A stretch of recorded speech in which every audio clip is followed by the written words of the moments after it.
Okay, it's 5 o'clock, so I will call to order the Thursday, February 20th, 2025 meeting of the Whitefish Community Development Board. And note that Scott Worster and Phil Boland are not here tonight. Frank Sweeney is going to fill in for Phil, who may be out for an extended amount of time. We don't know for sure yet. But Frank had a household emergency today, and he'll be a little bit late. He said he'll be here for sure by 6 for the general meeting.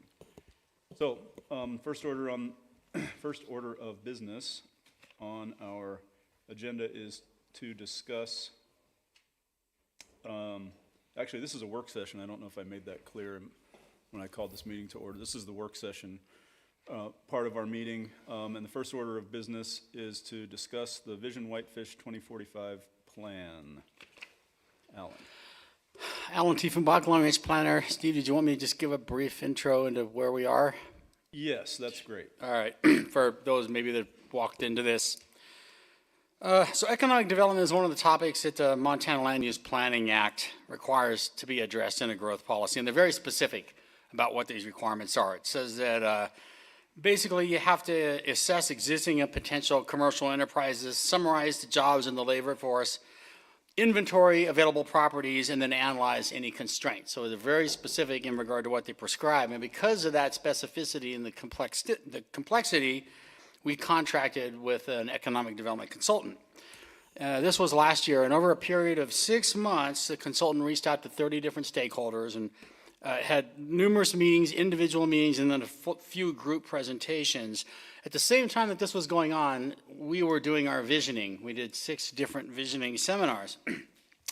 Approximately 250 people attended these seminars, and in regard to economic development, there was mostly a desire for a more diverse local economy, higher paying jobs. Economic diversity ranked right behind small town feel, and I provided you in your staff report packet and tonight snapshots of all of the comments of any type of relation to economic development and commercial development. GSBS, the consultant that we hired, they gave 2 presentations of the summary of the report to the board. One was in April and then one was in June. In April, the board had some comments, a lot of comments about just the how relative the numbers were. They made some adjustments. We worked with them to get the report, and then the final report was presented to you in June. We wrote the goals and objectives based on that report because that was part of the contract that we had with them, and we brought it to the board just saying, in general, are we going in the right direction? Which was yes.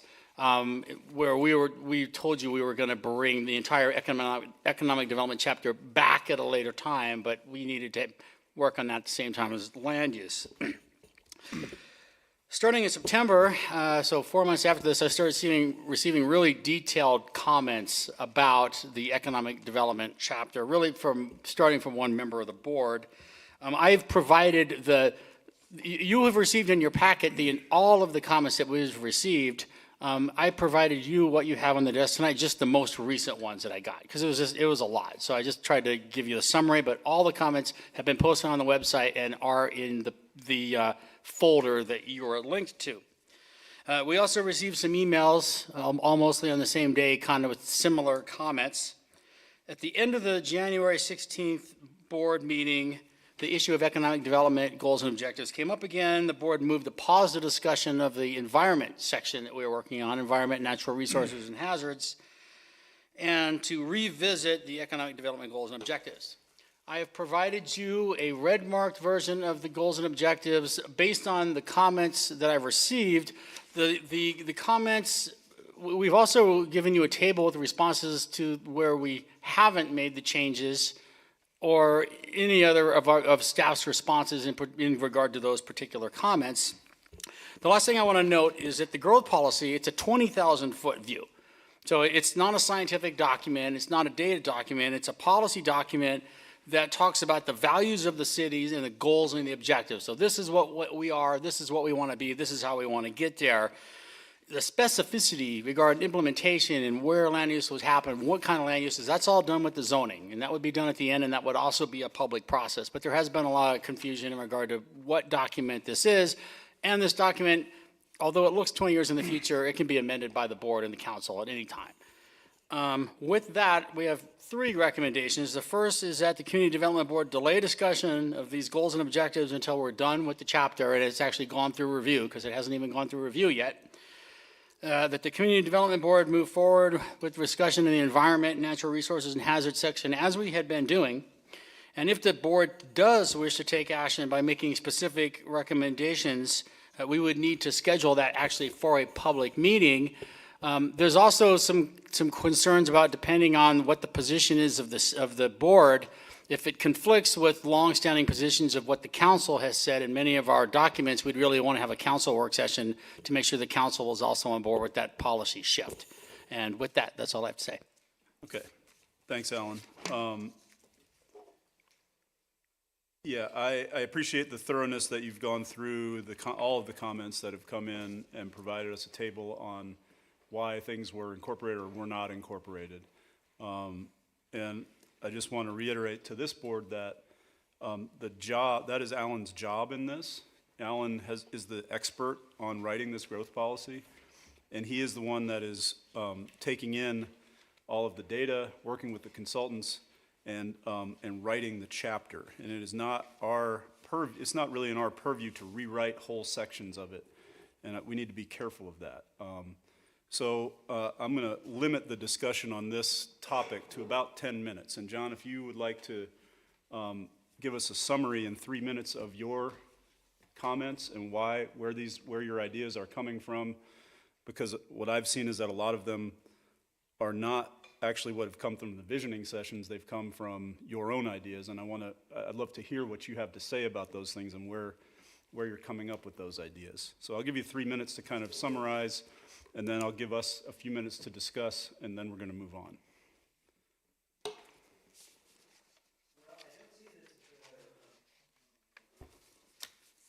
I don't see that it's possible to do this in 3 minutes. I think it's very important. Well, we've And, read your comments, so we've had them, and I do we object have to the staff. 3 minutes. We have a staff report that addresses them. So I'd like you to maybe pull out the most salient points, so that we can move forward with the growth policy.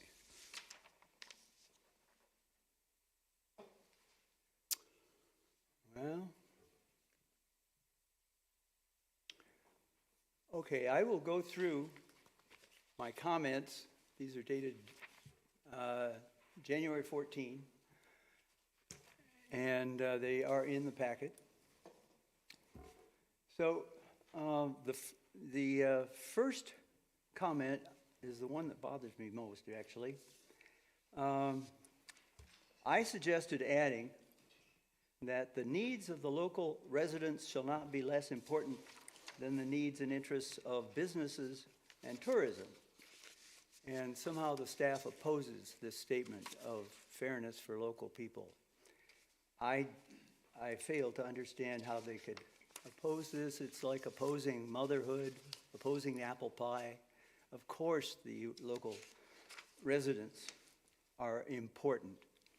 So that's the first one. There are 2 others. The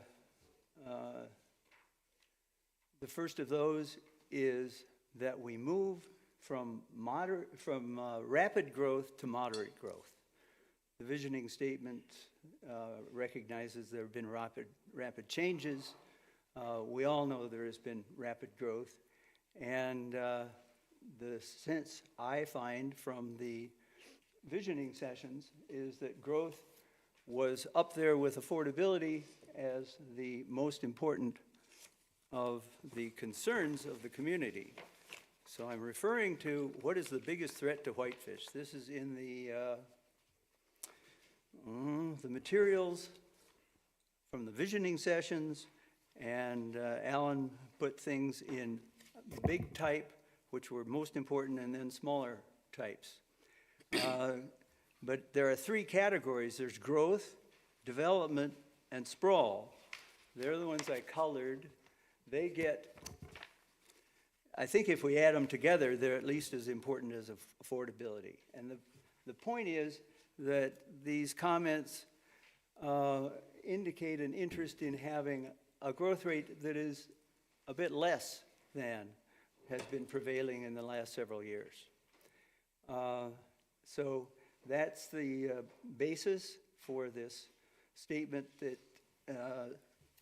says the goal is moderate growth, not rapid growth.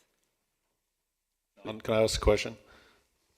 Just wanted clarification for Go ahead. So when you're talking about rapid growth, are you talking about population growth? Are you talking about expansion of the city limit boundaries? Are you talking about the growth of economic development?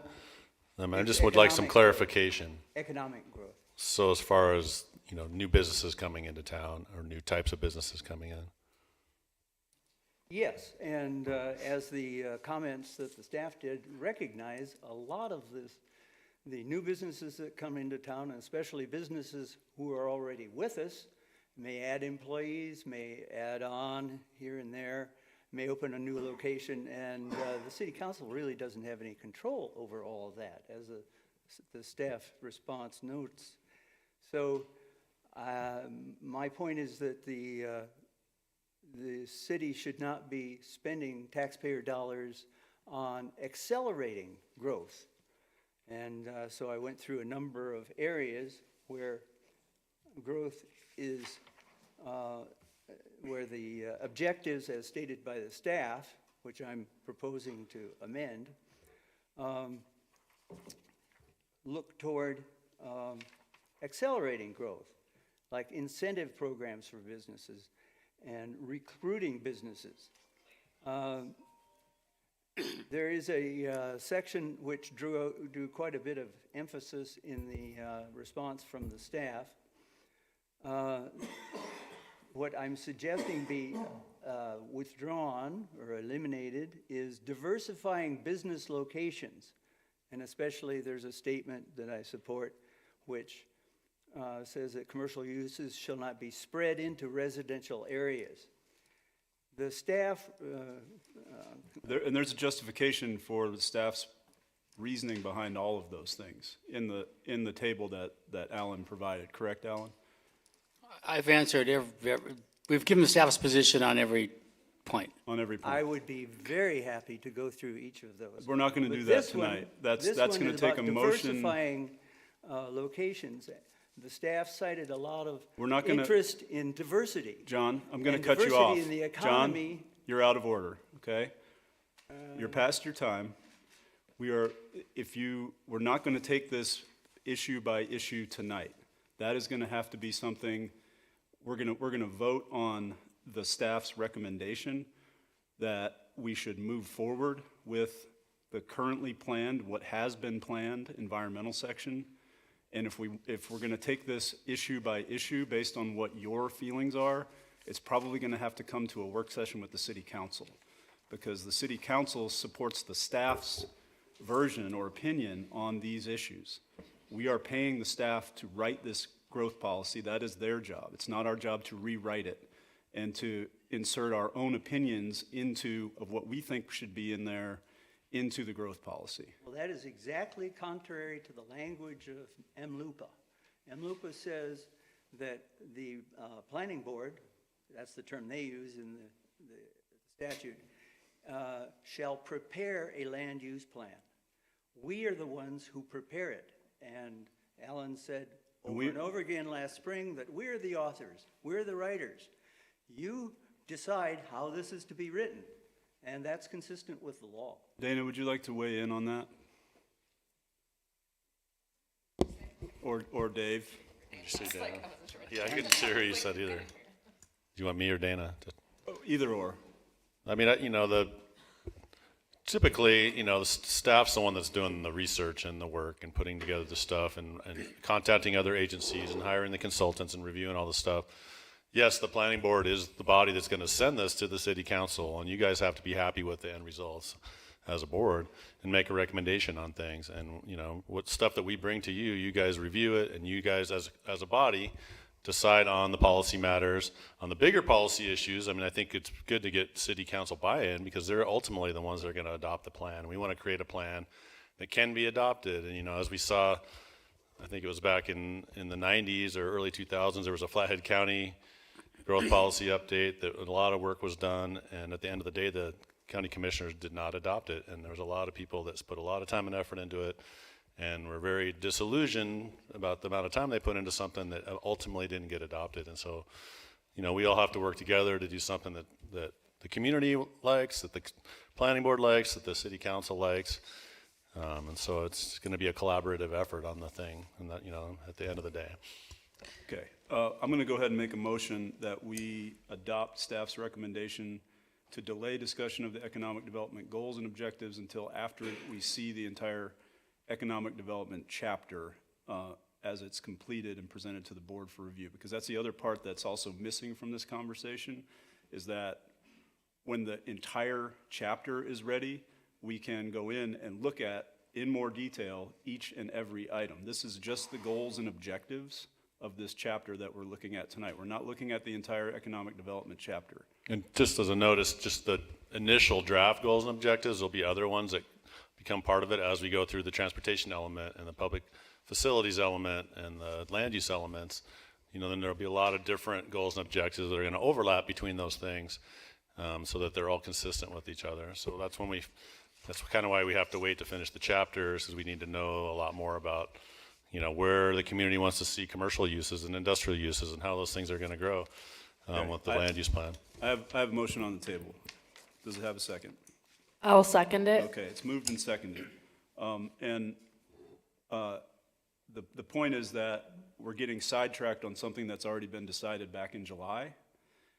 John, I respect your opinions, and I think you have good ideas. I also think that when the staff is willing to say, and when staff comes in, addresses all of your comments and says why or why not those things were incorporated, it is our job to listen to the experts. They are the experts. We are not the experts on land use policy and growth. We aren't.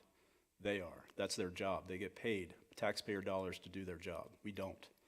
So it's time to move on so we can push the growth policy forward. We are going to see this again. It is not over. Economic development is not over. There's going to be an entire chapter that we have to review on this. So that's why I'm voting to move on today, move on to the environment and natural resources element as scheduled, and we will see this again, and we will have time to comment again on the issues that are brought up in the economic development chapter. Can I just, I want to just provide a little bit of context. So the city through the, and why we try to stay on schedule right now. And I appreciate, Steve, your thoughts here, because the city of Whitefish, as part of a bigger group of other communities that are having to implement MLUPA, we were through the Department of Commerce at the state and the Montana League of Cities and Towns awarded a grant through the pro-housing grant funds. And with that, we will receive $391,000 to help us with this process, but we have to have not just the plan adopted, but zoning adopted, permits ready to issue by May 17th of 2026. So I understand that there's comments as a recommendation from staff. We do want to see this done in the timeline that we have when you have the full package to look at for this section, and we've gone through other parts of the plan, because it's very important that we don't get distracted because we are on such a tight timeline. You can blame the state of Montana for the tight timeline because that is who has set this up for us. But we are putting almost $400,000 on the line if we cannot complete this by May 17th, including the zoning reform that goes with it. Okay, further discussion? Yes, Mr. Chairman. I'd just like I to, saw Whitney first. go ahead. Sorry, thanks. I understand that we're on a timeline, and I want to reiterate that from the beginning of this, it's been pitched that Planning Board, Community Development Board is writing this, is taking the lead. We had many work sessions in the beginning to talk about MLUPA, what's happening, how it works. And I think that while we do need to stay on task, if the goals and objectives are going to be brought to us before we get into the murky details, and we're seeing reflected in some of the board members' ideas, lots of incoming emails. Alan, thank you for posting all of those from the community. And this is a chance for community to discuss and be part of this. So community is saying, I am not on board with what I'm reading either. So that's where this pause is. It's not trying to delay the process. It's just trying to have, if the goals and objectives are not in line with the community and some of the board members, then we have to take a step back. So I would say look at a work session with city council rather than just saying, go forward with goals and objectives that are not agreeable. Any further discussion? Scott? I guess what I'd like to say is more general. The Montana Land Use Planning Act concentrates the public input, and it uses the word robust to describe that, up front rather than at the end, because these are important decisions that are going to affect this community for the next 20 years. And my experience on the board so far, with 14 months under our belt now, is that that process has not been robust. And I think that that's the concern that I have in delaying this. You know, John has attempted to bring this up several times and to suggest that, you know, this was decided back in July of last year seems to me not fully reflective of what's occurred. So I'm going to oppose your motion on that basis, Steve. Thank you. Oh, wait, do you want to go first? Okay. Yeah, these are important decisions. They should be discussed at length. Deciding whether we want rapid growth or moderate growth is a key decision about the direction all this is taking. I'm going to And interrupt for getting just in- a second. Is there anything in the goals and objectives that states that we're trying to create rapid growth in the city? Alan Tiefenbach, no, and if you read the sheet that I gave you, I describe our response to that. This is not about rapid growth. This is about diversifying the economy, trying to provide the right kind of jobs, what we were told envisioning. That would be more of a land use deal, and when we talked about the population expansion, 3,000 to 5,000, either 1,000 to 1% to 2%, that's more of that scenario. But this is not related to that. This is a strategy of how to get different types of jobs. How to diversify our economy? Correct. Okay, and that's part of the major problem with this, John, is that we're getting hung up on this idea that you're stuck on, we have to decide rapid, low, or moderate growth, and that's not even part of this chapter. It certainly is, and moderate That's your growth opinion. is a goal. That's a goal if there ever was such a thing as a goal. And we should discuss this. I'm happy to discuss it next month when we have unlimited time. I'm happy to go to the city council and discuss it. But in the end, this board votes, and what you're doing is preventing us from voting. I No, suggested. there isn't, no, we will Well, vote then on the let's- whole chapter. Let's vote on it. I've proposed these changes. We're not voting on incorporating your changes as they are. We are not voting on that. You That don't is get to improper. decide that. I'm sorry. There's a motion on the table. Is anybody further discussion? I will make a motion further down the road that we vote on it. Okay, so your motion is on the table. I obviously Any further oppose it. discussion? I think as the youngest person on this board who hopes to live in this community for 50 more years and have attended as an individual before I was on the board many of those meetings, I am pretty concerned with some of the comments that John had made to staff, and reading through all of staff's comments, I think they make really important points that reflect on comments that were made by the public at large. So I think it's really important. We're not just keeping in looking at a few emails. We have to look at the public as a whole who are getting involved, who are showing up, and these themes show up over and over again. And it's really concerning that we are slowing this process down and kind of ignoring many, many, many comments that were made in many, many public meetings. Mr. Chairman, I have a question about that quickly. So what public meetings are you referring to? The visioning sessions. Okay, Anything else? The different committees, like the housing committee, or do you include that? stuff in there? Housing committee, but that's outside of what we're doing right now, but also I went to the economic development meeting for the growth policy. I was there, I heard comments, right, including myself. I think that, your version of what's acceptable for public input being, like there's so much pushback against MLUPA that it puts the public process up front. But when you do these visioning sessions and you get people to show up, I was in those rooms, there was a diverse amount of people. And I think we have to keep that in mind, that the people that tend to show up to our meetings right now, like look around. There's not that your voices don't matter, but there's a lot of people that aren't in the room right now and who aren't able to pay attention to everything that's happening right now, who are working, 60, 70, 80 hours just to survive in Whitefish. So I personally take offense to many of these comments. As someone who is a working class person trying to survive here and stay here. So I think it's really important, and this is why I applied for this board, because I feel like my generation and people in my community are not reflected often on this board. I appreciate your comments. Thank you. Further discussion? Okay, the motion is to accept staff's recommendation to delay the discussion of this further and move on with the regularly scheduled discussion about natural resources and hazards. So those in favor of the motion, raise your hand. Those opposed, like sign. Okay, it ties. It's tie, so it fails. So the motion fails. Now, I apologize to all here. Am I eligible to vote on this motion? Angie says yes. Would you like to cast the deciding vote?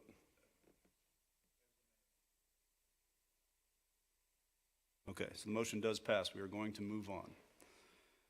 So, Alan, you have also prepared the environmental section that we were originally scheduled to see tonight, correct? Yes, sir. So I did a presentation, if you recall, was it in December? That's true. I gave an entire presentation about it. I guess I'll just back up a little bit because I don't want to reinvent the wheel.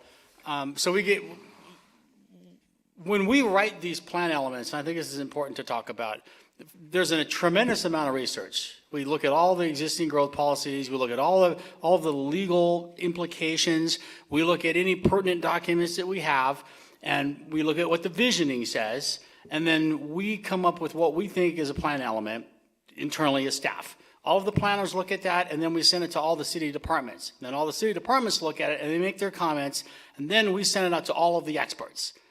In the case of environmental, we send them out to a lot of them, Whitefish Lake Institute, Department of Environmental Quality, and we give them like 2 weeks, and then we get all their comments back, and then based on their comments, in this particular case, I was able to incorporate all of their comments. There weren't any that were very significant. So by the time it gets to you, this is a very far into the process. All of the professionals have already seen this. The reason why I say that is because I've heard comments about whether or not WLI has seen this. We met with WLI personally and talked to them for an hour, and then we wrote this and sent it to them, and they said, this is good. There was a couple of teeny little tweaks that really aren't worth mentioning. It was editorial things when you saw that. So I'm just trying to give it a little background. I did a presentation in December kind of talking about what this is. I talked about what the existing growth policy is and why we did or didn't keep the policies. This board started some discussion about that. We did get some public discussion. I got some really good comments for Citizens for a Better Flathead. Following that discussion, then, I looked at all the comments that I had received, and I put together a red-marked print, which is what you're seeing now. So the red-marked print reflects what we heard at the last session, the email comments that I've gotten from Richard. Anywhere where I didn't implement the comments, again, I put together a table, and I went point by point as much as I can, saying why we did or we didn't implement those, and that's what you see here today.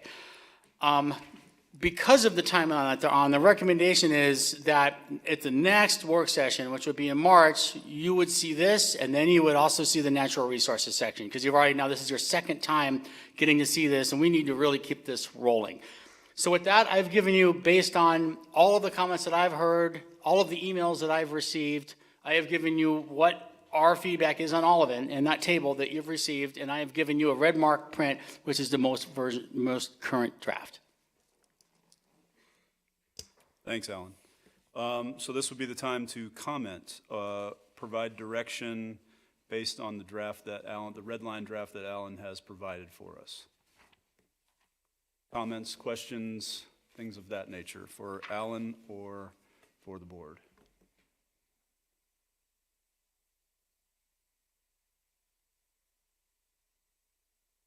Okay, then we will, I have some comments. Let me clarify something. We're talking about the air quality, water quality, wildlife section? yes, the environment section, environment and hazards.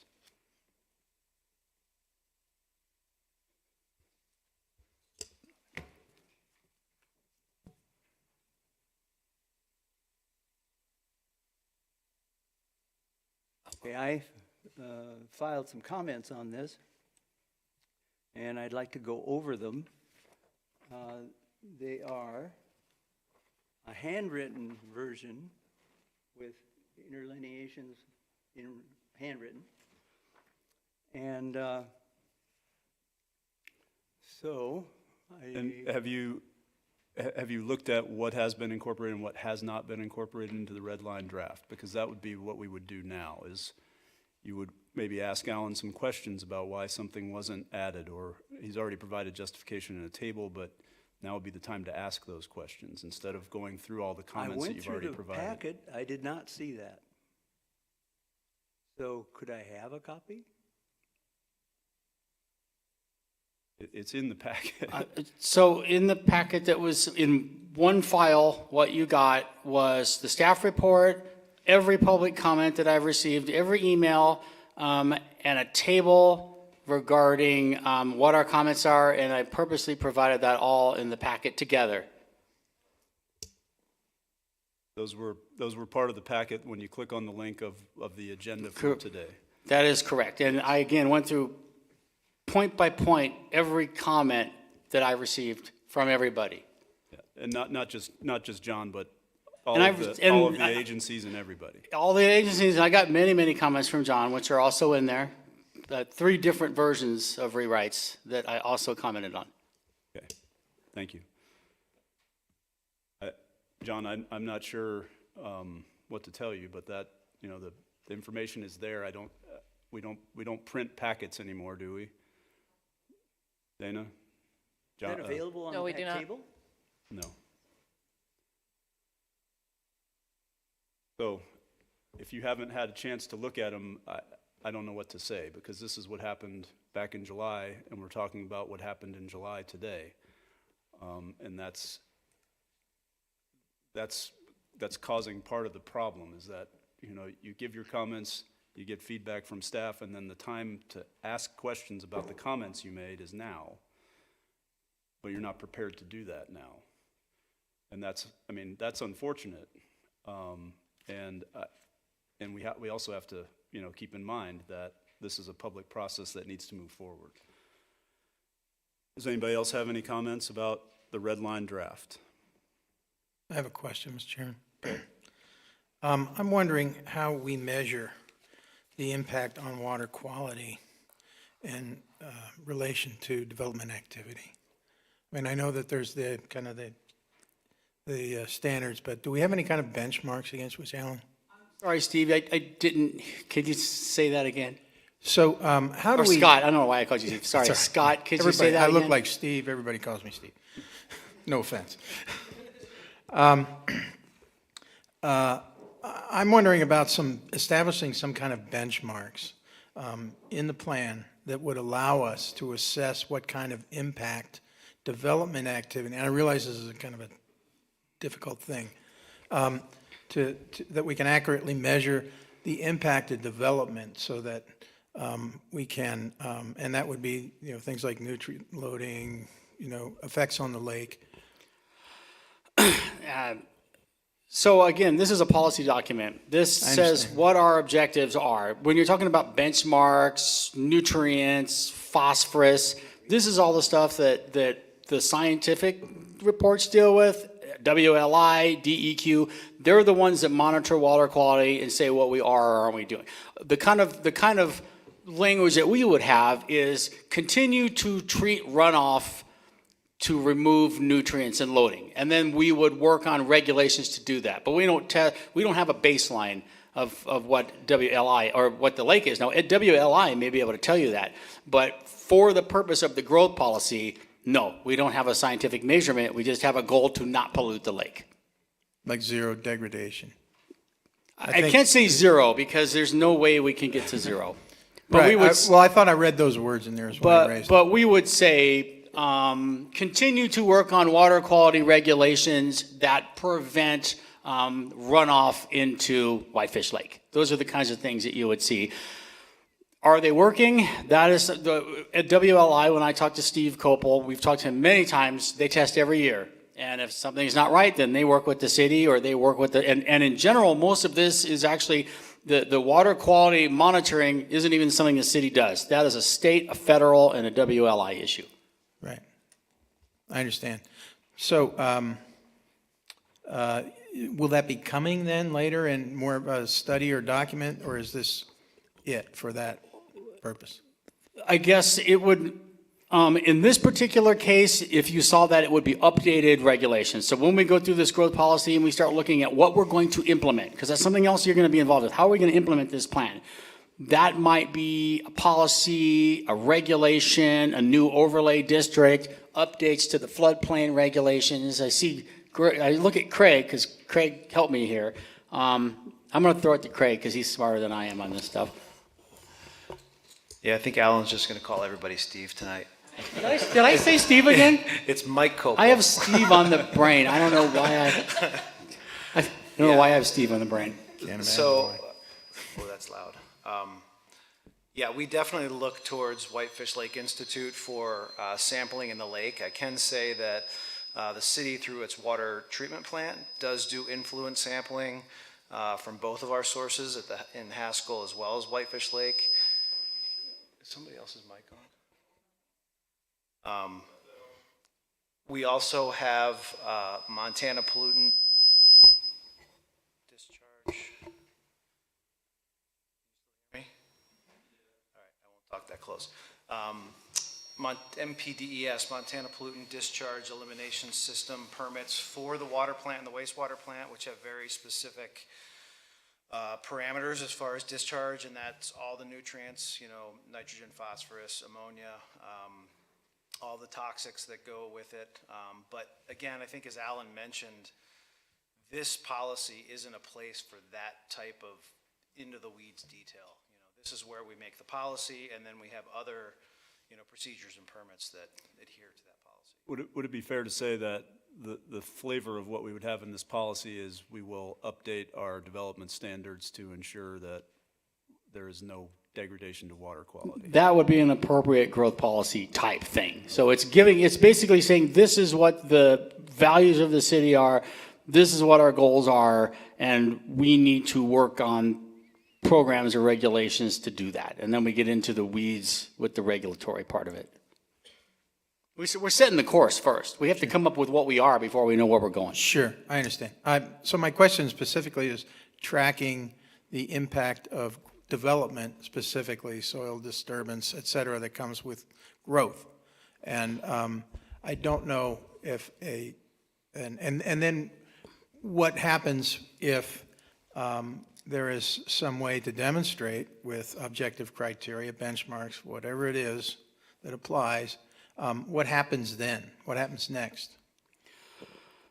Again, I'm going to sort of defer to Craig on this one, but one of the things we're doing is we're working on becoming an MS4. We're going to be an MS4 committee, so we're going to have to start mapping all of our outfalls. We're going to have to look at all the outfalls in the city and how those affect water quality. That's something that Public Works is getting ready to do now. So whenever we build a development, there's already regulations that have to happen. There's water, there's detention, there's retention, you have to look at historic flows, and you have to look at outfalls. So the idea that development is going to cause more degradation to the lake, I think that's kind of contrary to what our regulations are trying to do, right? I mean, Yeah, for sure. We also have a very diverse set of engineering standards that require drainage studies and reports, treatment and detention for every single project that creates more than 10,000 square feet of impervious surface. So that's something that we're already doing, but the MS4, the municipal separated storm sewer system that Alan referred to, is something that's triggered once we hit 10,000 as a census population. And so we're preparing for that, and that will create a whole nother set of very stringent discharge permits for all of our stormwater outfalls. Again, I feel like that's too deep for this specific plan. There will be discussion about storm sewer and MS4 in the public facilities section that we haven't gotten to yet. But in terms of this particular chapter, we're really just trying to set policy. So in general terms, in policy terms, then, would you say in your professional experience, is there a way to try and isolate what impact new development might have, whether it's a 400-lot subdivision or a 12-unit apartment complex, overall development would have, how it affects water quality? Is that possible? Well, I mean, I think that the language in this chapter sets that goal. And then we move forward with that goal to set specific policy to make sure that it's achieved. And then the regulatory structure would be the mechanism for enforcing that? Correct. And, okay. More correctly, it would be. For example, Scott, but I'll call you Steve too. One of the objectives, this is exactly what you're talking about, and it actually had some of Mr. Heberley's comments on it. It shall be the policy of the city of Whitefish that no land maintenance or land disturbance, public or private, shall cause soil erosion, chemical contamination, sedimentation, nutrient loading, or stormwater discharge that adversely impacts other properties, roads, wetlands, or any water body. Zero sedimentation and zero nutrient loading shall be the target for all development activities. So that is an objective directly related to your recommendation. That's what I was And that would be referring. something that the people smarter than me would do engineering standards to figure out. So then, the question would be, is that enforceable under the growth policy or not? My guess is not. So a growth policy is not an enforceable document. It's a policy document. It sets the tone, it sets the color, and it says what we are. But when you take enforceability, the most enforceability that you're talking about in regard to a community plan or growth policy is that the future zoning regulations and the land use regulations have to be in general conformance. That's the words used with the growth policy. But this is not a regulatory binding document. Okay, I understand. I just kind of want to make that clear. Thank you. Okay. We have about 15 minutes left in our work session. I'd like to open it up to public comment unless anybody has any specific questions or concerns about this chapter that they'd like to discuss with Alan.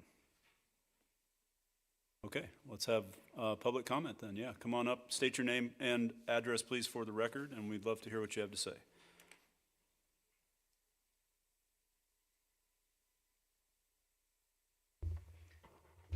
Good evening, Mr. Chairman, committee. My name is Steve. No, seriously. It's Richard Hildner, 104 5th Street, Whitefish. And first of all, I want to say to Alan, thank you very much for the incorporation of, I gave lengthy comments earlier, and but you respected that and incorporated many of them, and you and I can continue to discuss those. But what I did was to go through the chapter that you're discussing this evening, and if you'll just allow me to flip through the pages quickly, I want to hit some high points, and then, Alan, I will come back to you. I didn't have time to give you my usual heads up, and I apologize for that. I was working on other things. But if I look at page 4, paragraph 3, that begins the 2007 growth policy, and go right to the very end of that, it's unclear what that sentence means. And then the following with an paragraph says with an increase, I would also frequency of, instead of in, frequency of wildfires. And then page 5, 6, at 6 under TMDLs, that paragraph under TMDLs, if anybody's following along with me, at the very end of this, caused by pollutants in stormwater, and I think I would add, and runoff from the BNSF rail yard, because there are several outfalls coming from there that need to be, and I've asked DEQ for that information, and they should have it, but I have never received it. I'm concerned on page 7, 2007 Whitefish River cleanup. The sentence goes, as, and this is in part to something I had said earlier, as a result, sediment and pollutants have a tendency to build up over time due to the minimal flushing velocities. And I still wonder, flushing to where? Is it just downstream? We flush the toilet, and where does it go? We flush our pollutants, and where do they go? And I think that that needs to be addressed at some point. 7, 8, 9, going on to water quality looking forward. MPDES, that acronym.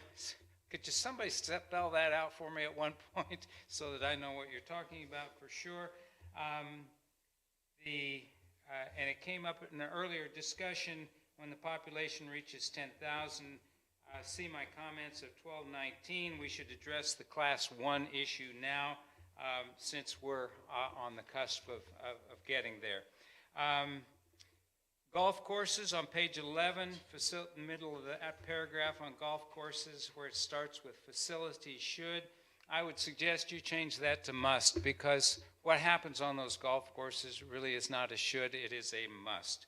And then that full list of golf courses should, I think those are must issues, and I would hope that you will consider those as must issues rather than should issues.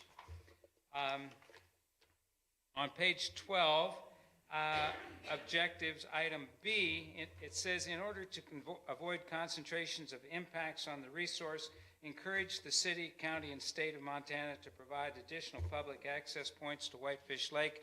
I commented on that earlier, but since I made that comment and Alan saw that, I received a comment from Mike Copel as a question about my concern. He says, I would strongly encourage the community not to seek an increase in the number of boat launch opportunities around the lake, as this would decrease the effectiveness of watercraft inspection program, increase staff time, create confusion amongst the public, and increase the risk of AIS to Whitefish Lake from all taxa. What page is that on, Richard? That was my comment on page 12, item C, under objectives, water quality objectives, and that was Mike Copel's response to my question to him about that particular issue. So I hope you'll take that into consideration. This gets a little heavy here sometimes, so give me a second for some humor.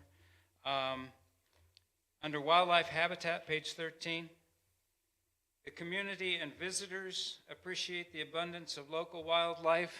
We have quite a discussion on deer.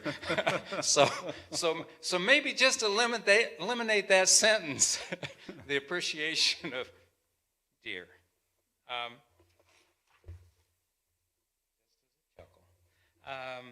And then, under climate change on page 16, I would like to add, I'd like to see an addition of the phraseology, longer and more prolonged wildfire seasons as a result of climate change. That's just to emphasize, a question of emphasis. And then on page 17, under recent successes regarding the Climate Action Plan, since the establishment of the committee, the following plan objectives have been accomplished, and it talks about some of those. And I would like to see something at some point incorporated that landscape regulations be incorporated to include fire-resistant cultivars and plantings, that we could somehow get to that. On page 18, under objectives, climate change mitigation goal objectives, under item 4, Roman 4, somewhere in that area, include rooftop solar on city buildings, such as the library and the O'Shaughnessy. Then on page 19, Roman numeral 3, just as a side point, I think this comes with the potential for parking and street congestion.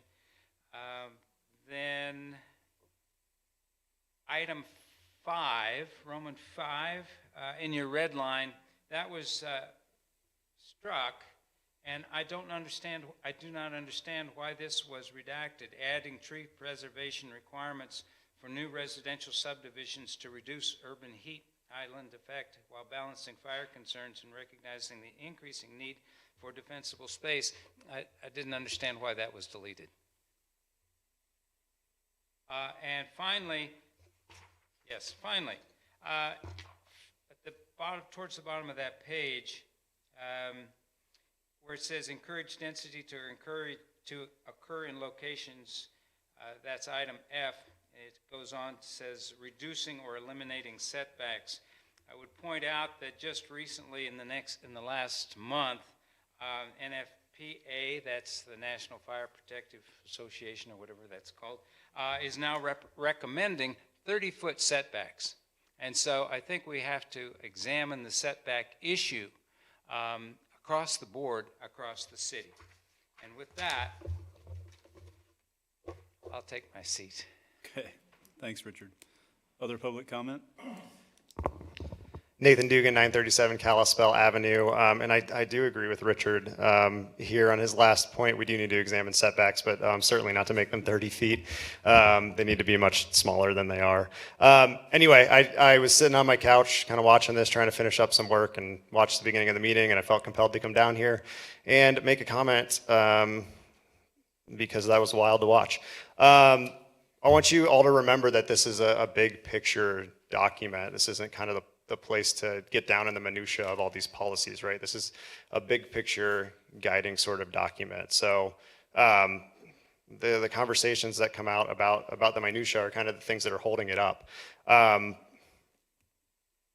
Your job as board members is not to kind of gum up the works. It is to keep the process moving along. And to the points of people feeling like, or what I was hearing, people feeling like they're not getting a chance to write this, that requires coming to the meetings as prepared as possible. And somebody can correct me if I'm wrong, but if you don't understand something, you can individually ask a question of staff so that you can have that answered before you come to a meeting, so that you can have a conversation at the meeting that actually gets to a point where you guys are putting together a product. Mr. Chairman, point of order. Yeah. And with all due respect, Nathan, if you have comments about the section that we're dealing with now, we'd be happy to receive those. A lecture about how the board operates is really left to Steve. So thank you so much. Okay, yeah, no, fair enough. The last thing I'll say before I finish up is just that I've stood at this podium a lot at planning board, at city council. I feel like on quite a few occasions I've changed city councilors' minds I feel like that is pretty hard on this board, and so I would ask that you look inside yourself and whether you're here with a preconceived agenda or whether you're open to doing the work. Thanks. Thanks, Nathan. Any other public comment tonight?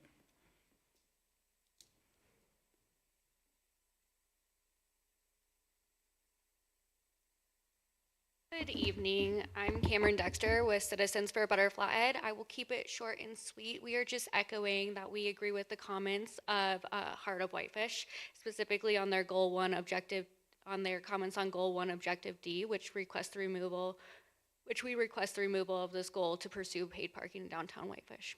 That's all I have for you tonight. Thank you for all your work, and thanks, Alan, for all your work. Thank you, Cameron.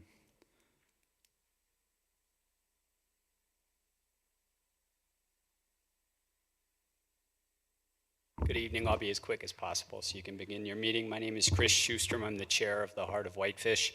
I'm also a 20-year member of the Resort Tax Monitoring Committee, and I've been involved in and helping to coordinate downtown parking for the last 20 years.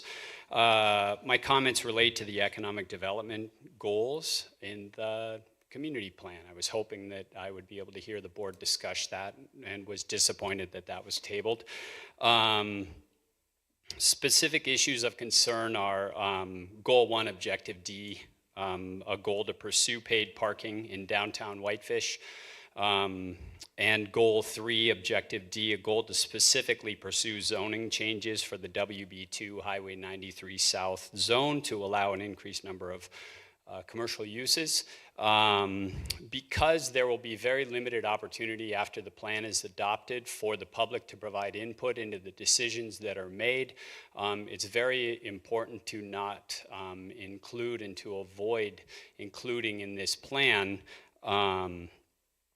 items like these that are only subject to interpretation of one person, the planning administrator. And so I would request that you remove the goal to pursue paid parking in downtown. It's been demonstrated for many, many years that paid parking dissuades people from shopping in downtown Whitefish. And there seems to be a goal that people want to reduce the number of vehicle trips and encourage walkability, but by driving people out of downtown, you drive them into their cars, no pun intended, to drive to other shopping areas where they don't have paid parking, so it's not a level playing field.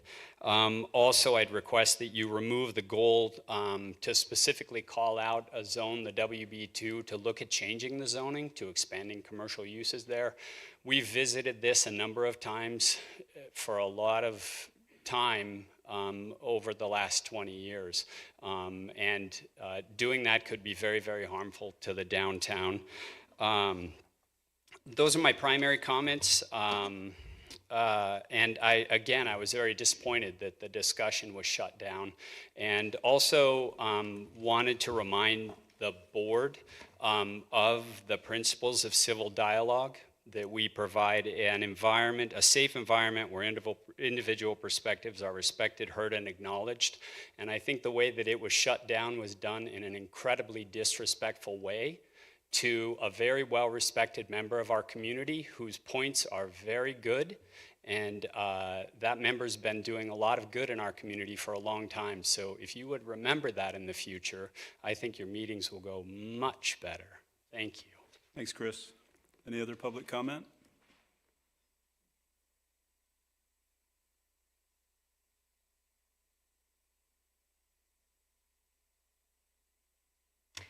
Good evening, Rhonda Fitzgerald. I too had come to this workshop with the idea that we were going to talk about the economic development chapter because it had been postponed a few times.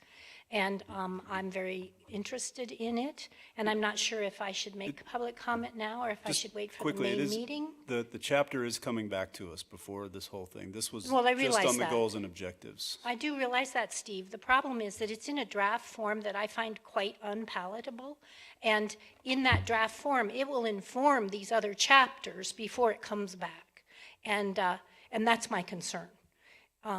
And I think it's unfortunate that we couldn't have shaped it up a little bit better and left it still in draft perhaps, but made it a little more reflective of the sentiment, the broadly held sentiment in the community.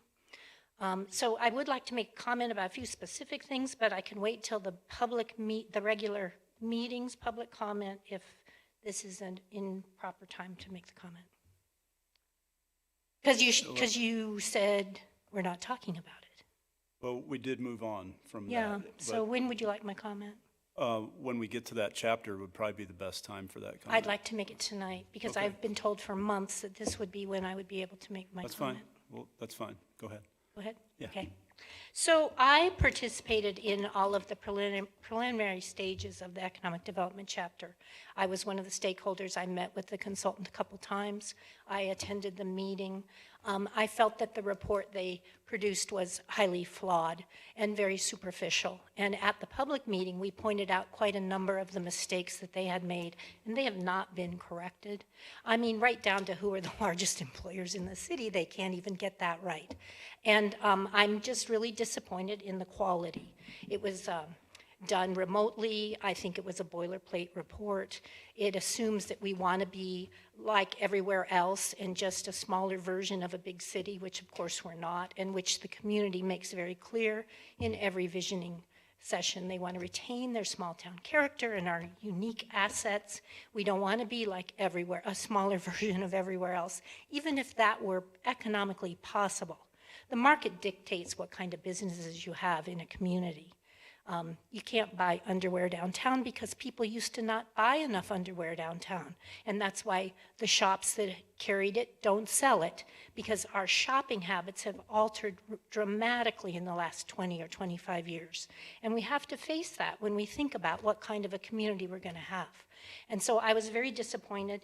You know, ridiculous things like using a federal definition of a category to say that we don't have enough mining in our community. It's just not reflective of the kind of growth policy I would have hoped to have seen. But there are some specific things that I'd like to point out.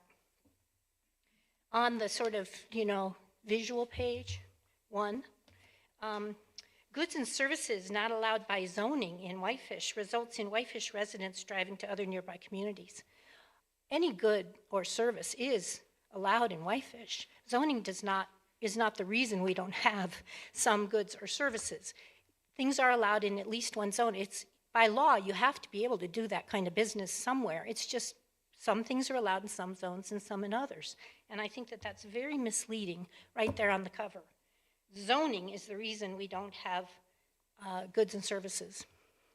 Not true. And I hope that you will correct that. Under Objective 1, of course, calling out the B2, which we have had many, many, you know, workshops and lawsuits and mediation over, is really not something appropriate under objectives. We've already been around this a million times in our community. Objective Goal 2, supporting local business and entrepreneurial activities. I would have liked to have seen something that talked about strengthening and retaining the existing businesses, because that's the most important kind of economic development. Retention, expansion, comes way before new stuff. G, support creative, lower-cost enterprises that cater to locals, such as food trucks or temporary pop-ups. Yeah, you know when we have those? During tourist season, because that's who they cater to. So that is absurd to have as a goal of our growth policy. And of course, the neighborhoods don't want small-scale commercial in them. They come and they tell you that all the time. Chris talked about the parking. Under Goal 4, the objective about the unique character of Whitefish and continued health of the visitor economy, Objective A. I would hope that this would recognize that the Whitefish Convention and Visitor Bureau is the city's official visitor management organization, not the chamber.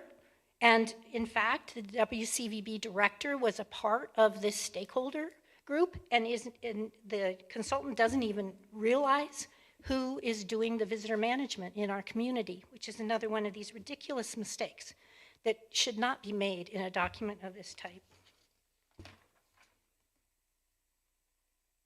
And I think that that is all I'm going to talk about right now, because otherwise it would take a really long time. But I think that many of the items that Alan had the pros and cons, the answer. I actually thought a lot of those suggestions were very good and would be very well received by the rest of the community, because people really do care about the character of our community and the type of business that we pursue or not, and the rate of growth. People are freaked out about the rapid growth, and this document seems to want to drive rapid growth. Thank you. Thanks, Rhonda. Any further comment tonight? We are bumping up against our 6 o'clock start time for our regular meeting. Okay, we will close the work session, and we will go straight to our 6 o'clock meeting, which is, and I'll call to order the regular meeting of the Whitefish Community Development Board for February 20th, 2025. And note that Frank Sweeney is sitting in for Phil Boland tonight. First item on the agenda is agenda changes. Does anybody want to change any agenda items, reorder anything? Okay, then the next item on the agenda is the approval of the January 16 minutes. Can I get a motion? Drafted and presented to the board. I'll second. Okay, it's moved and seconded. Any further discussion on those minutes? Those in favor, raise your hand. Those opposed, like sign. Passes unanimously. Next item on the agenda is communications from the public for items not on the agenda. Would anybody like to speak to any items not on the agenda this evening? Okay, seeing none, we will move to unfinished business, which there is none, and that brings us to our first public hearing, WZV 25-02, a request by Mark Fodor for a variance to the front and lakeshore setbacks to construct a two-story residential garage addition.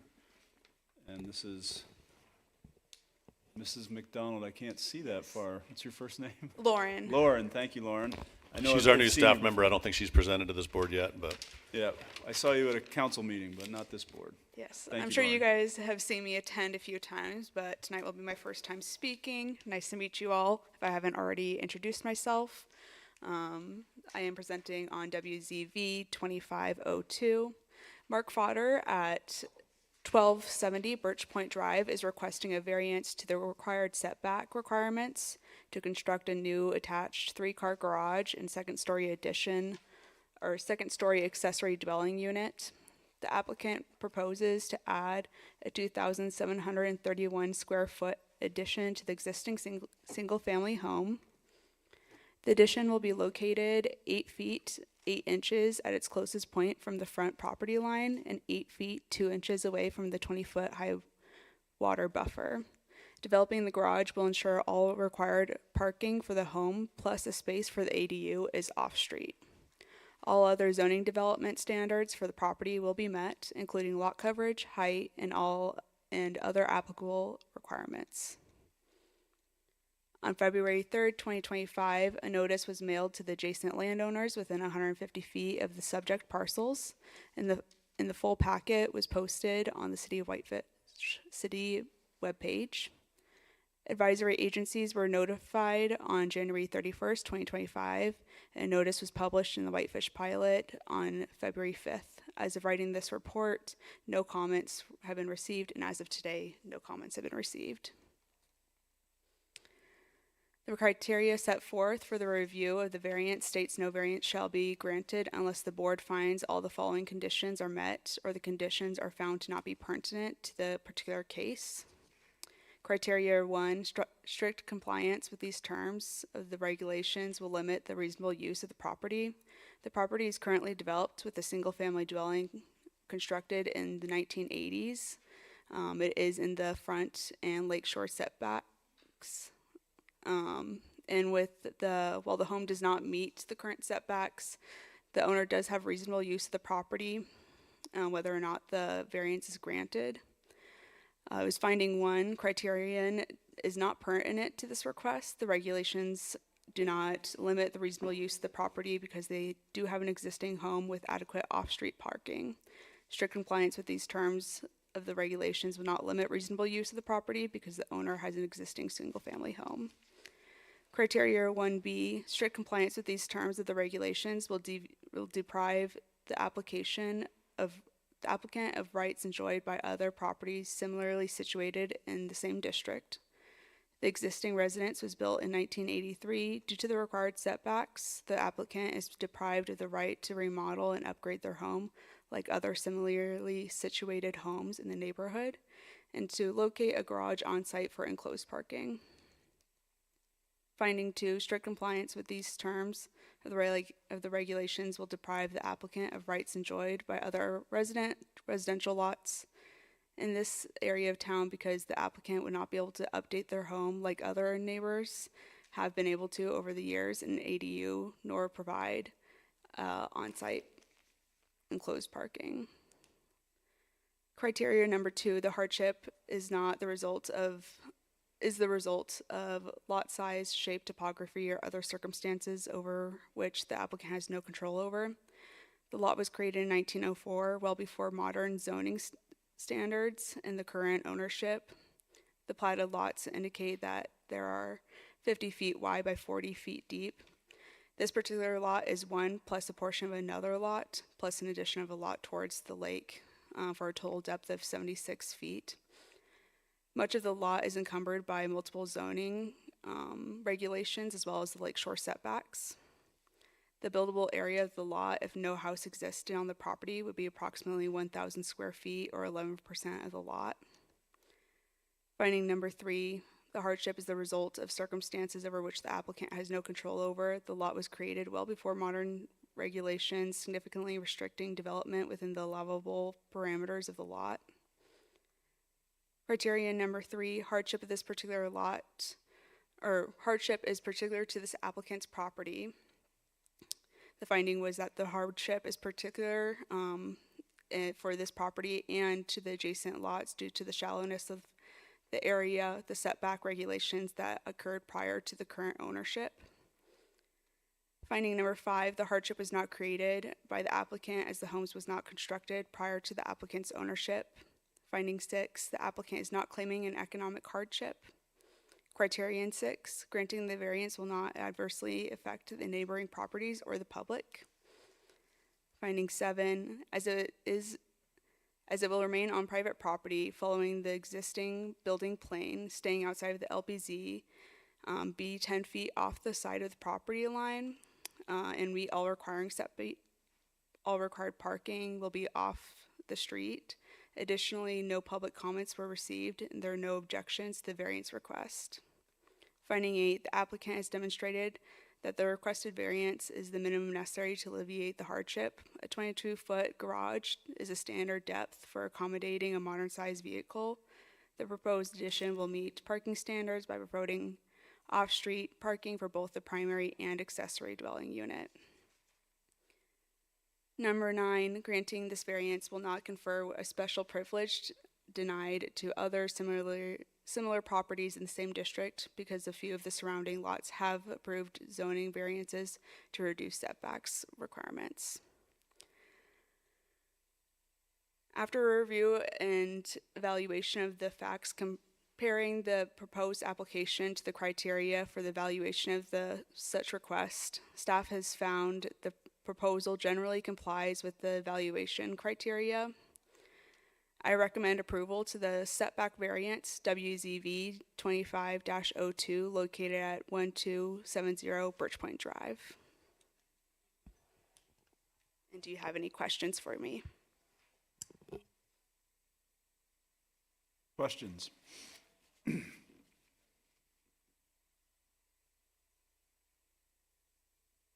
ahead, Frank. Lauren, you said that this property owner would not be able to improve the property as well as his similarly situated property owners in the area. Did the other property owners, when they improved their property, have to come in for a variance? Some of them, yes. Okay, so this kind of a variance is not inconsistent with this neighborhood. Is that correct? Yeah, that's correct. I mean, there's very little room between the roadway and the waterfront in that area, and so all those houses are crammed in there. They, probably were little cabins back in 50 years ago, but what they were intended to be. Thank you. Do any of the other homes have a accessory apartment over their garages? I am not familiar with any existing that are there, but we have received garages variances. I do recall building garages in that area, but I don't recall expanding the use, the residential use at the same time. It's more of an expansion of the owner's use, yeah. I would just add that we did change our zoning regulations in response to the 2023 legislature, that every single-family home is eligible for an ADU, so. But not every single family home has to get a variance to build their garage. True. Other questions? Okay, we'll open up the public hearing. Is the applicant here tonight, like to speak? Okay, come on up. If you'd like, if not, you don't have to. Do you have anything to add to the staff report? Any questions does anybody have any questions for the applicant? Okay, anybody else wish to speak on this matter? All right, we'll close the public hearing and bring it back to the board for a motion. Okay, go ahead. It's not too late. The accessory apartment, is that zoned short-term or required long-term? Required long-term. Over 30 days? Yes. Okay.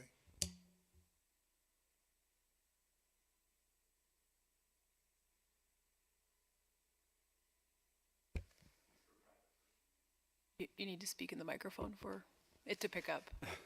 You need to speak in the microphone. Yeah, come on up and, yeah. Introduce yourself. Yes. Speak in the microphone. Thanks. Name and address for the record, please. Patrick Walker. I'm at 265 Pine Valley Court, Columbia Falls. Just wanted to add that fact that the owner has no intent. They've owned it since the early 80s. There's no intent whatsoever to sell or profit from it. It's for personal use. Growing family, multiple kids. The existing structure, the master bedroom of the existing structure is a loft type setup where the grandkids are down in the living area disturbing the grandparents. So they're looking for their own private space. Okay, thank you. Further questions for the applicant or for staff? Okay. Then I would ask for a motion. I'll make one. I move to approve the setback variance, WZV 25-02, located at 1270 Birch Point Drive in accordance with Whitefish City Code, Title 11, Chapter 7, Subsection 7, based on the findings of fact presented in the report and subject to the 3 conditions of approval.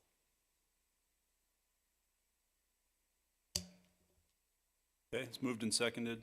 I'd like to add a friendly amendment, just because we don't see this often on our conditions anymore, but I think it's something that bears conditioning all the time, is that this is not eligible for short-term rental use. Even though they may not ever sell it or may not have intent to use it in that way, I think we need to have that condition on here. I mean, typically conditions are like that are added to conditional use permits. Yeah, I know. A variance isn't revocable the same way that a conditional use permit is. Right. So I don't know how the types of conditions that are on there are specific to the recording of it and things like that.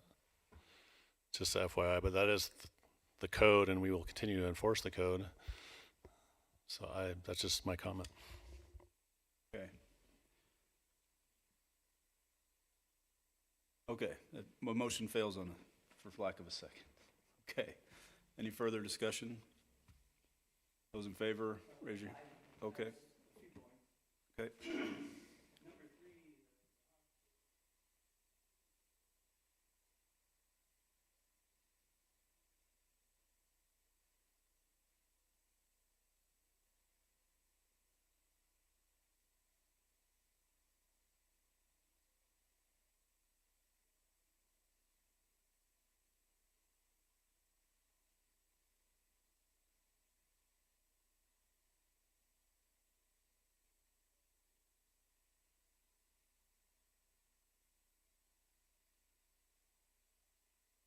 I mean, we're not going to be implementing our wholesale zoning changes to implement MLUPA till our growth policy is completed.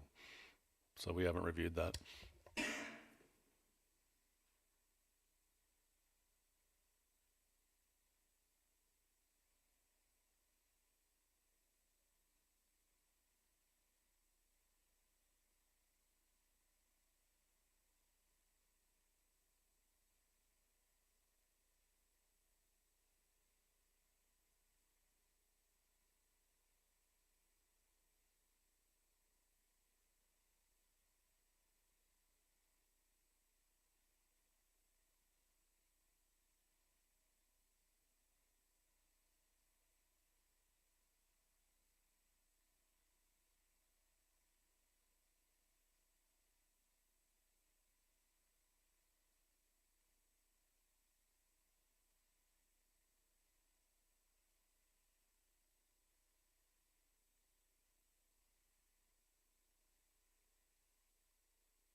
Thanks, John. I tend to agree with you on several of these issues. It always, whenever we see these variances, it seems like finding number one kind of contradicts itself, that this restricts the reasonable use of the property when they already have access to the reasonable use of the property. I understand the reason for wanting to expand, but the reasonable use of the property is already being reasonably used. And expanding to add another bedroom and add a garage that is 22 feet deep, because that's what accommodates modern cars, it's hard for me very hard for me to swallow that doesn't apply here. The other thing that I also feel strongly about is that when people buy homes, that they know what they're getting into, and it's hard for me to use the city's leverage to let somebody expand beyond what they're allowed to do, knowing when they buy the place that there are limits on what they can do on their property. I can't build a fourplex on my property. I could try to get a variance and come up with some ideas about why it's a hardship that I can't put a fourplex there, but that doesn't change the fact that I already have reasonable use of the property. So I'm going to vote against this one. I think this is I think it fails on 1 and 7. Mr. Chair, my only comment would be that these variances are, in my mind, quite de minimis, and I don't think we get to make the decision, and these kinds of variances have been routinely given over the years for these lots in particular. So I do think it does qualify as a hardship in a lot of respects. The requested variance is not significant, and it is simply, in my view, a modernization of a very old home that's been owned by the same family for a very long time. So I'm not particularly offended by it, nor do I think it's, I think it would, in fact, preclude them from the reasonable use of their property in light of their neighbors. And so given that we're talking a particular area, I don't think that I disagree with that analysis, is all I'm saying. I will support this motion.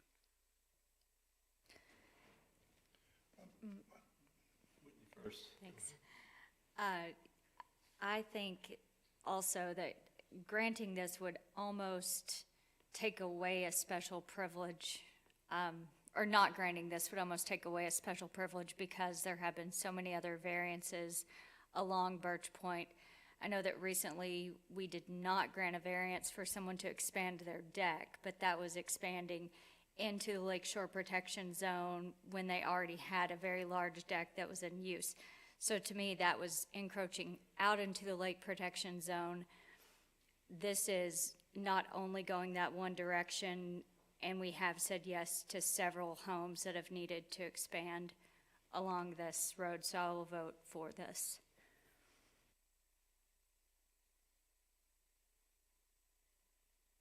Concern is looking at the diagram. It's a 3-car garage that they're adding, not just a 2-car garage. but it's a two-car garage and then a one-car garage next to it, which expands the whole bottom area so that they can then add additional living room, deck, balcony, bedroom, closet, bathroom, and a kitchen upstairs. And I just find that a little bit of a stretch. If they want an extra bedroom and some sort of an apartment to get away from the kids, why not put it over the top of a two-car garage and not encroach on the other, not need the variance to go right up to within 8 feet of the property line and 8 feet of the lakeshore protection zone. So that's my thought on it. It did say in the staff report that they were looking to build a garage to provide parking for the house and the new ADU. So in adding the ADU, they're adding a covered parking space. It's kind of like chicken or the egg.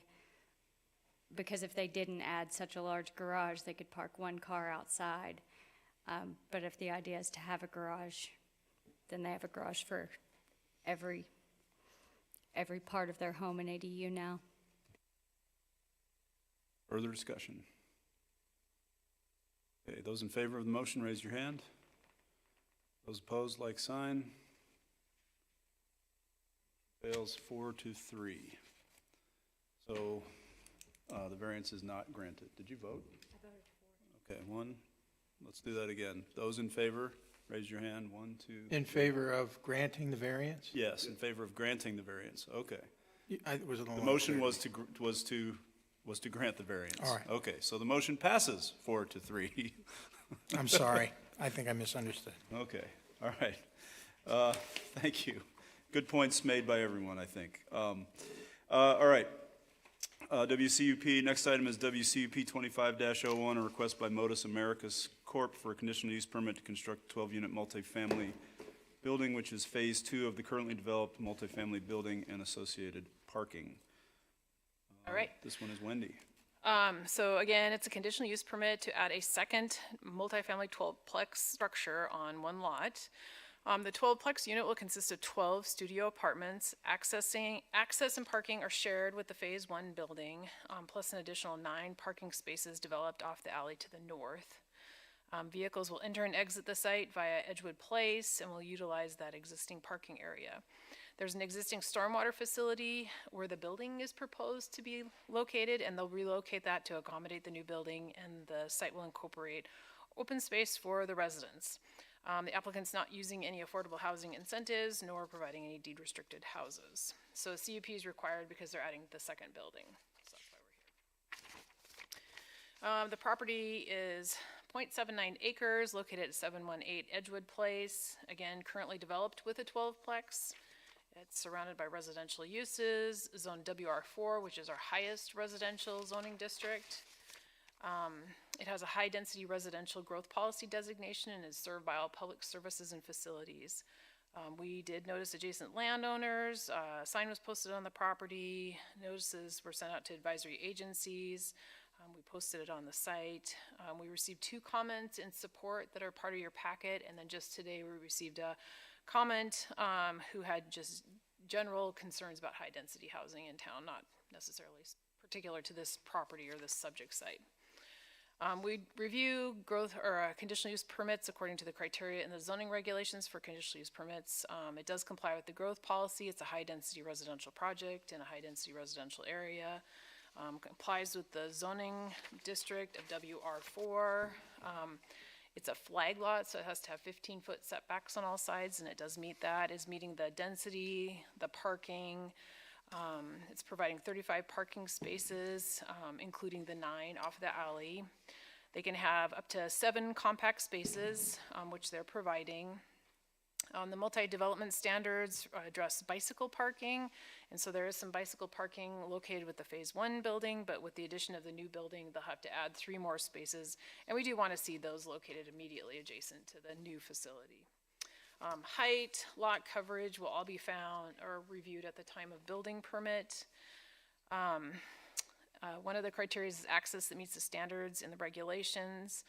The dimensions of the access drive, which I think is 30 feet wide off of Edgewood Place and through the parking lot, meets the minimum emergency access standards.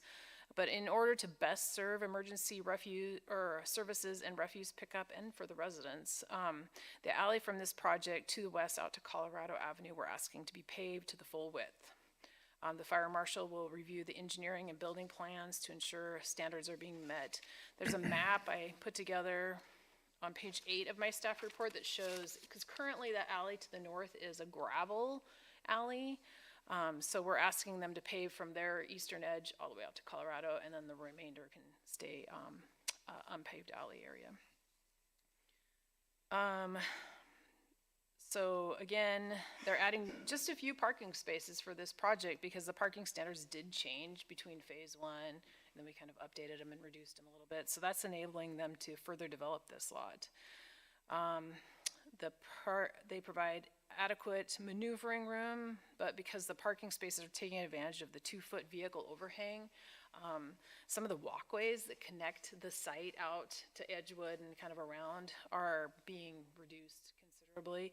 So we would like to make sure that all sidewalks throughout the site and connecting out to Edgewood, where the shared use path is at, are a minimum of 5 feet. And there's quite a few standards in the multifamily development standards that talk about how important pedestrian circulation is within sites and connecting to the exterior. So we are recommending that all pedestrian connections are widened to accommodate a 5-foot pedestrian clear path around the parking lot.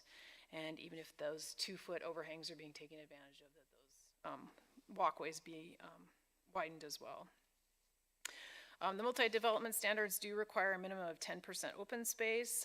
This, again, was adopted after that phase 1 project was done, and that needs to be integrated into the overall design of the project.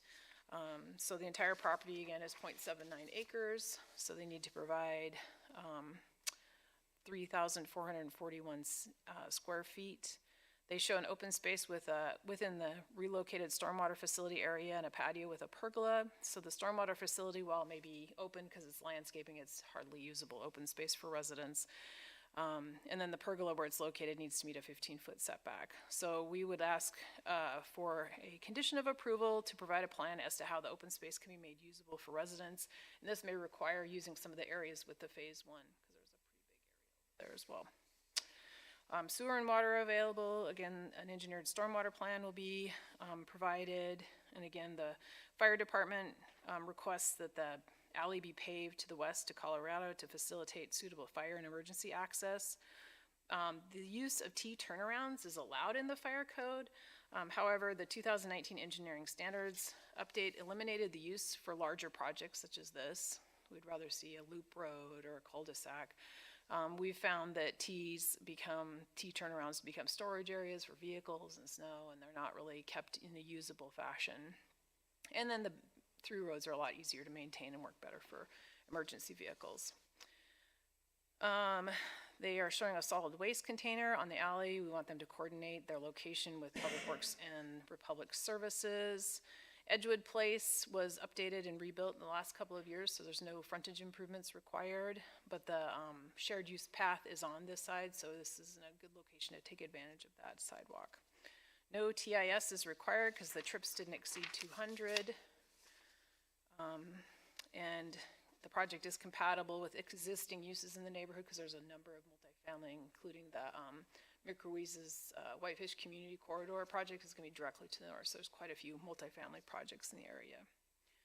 So staff has found the proposal generally complies with the evaluation criteria based on the findings of fact, subject to 11 conditions of approval. Just to hit some of the highlights of those, besides just the standard conditions of approval. We ask that the alley north of the project be paved from the eastern edge of the project to Colorado Avenue, that the internal sidewalks are improved to a minimum of 5 feet, that 3 bike parking spaces be provided with phase 2. They need an engineered stormwater plan, have their refuse area reviewed and approved by Public Works and Republic Services. And then along with their landscaping plan, they show us how the 10% open space for the resident is going to be made usable. And no area encumbered by setbacks, paving, or stormwater facilities can count towards that. Questions for you? Questions for staff, for Wendy? Okay, we'll open the public hearing and hear from the applicants or his or her representative. Is there anyone from the applicant's team here tonight? Okay, come on up if you have anything to add, or maybe we have questions for you. Does anybody have questions? Or do you have anything to add, first of all, to the staff report?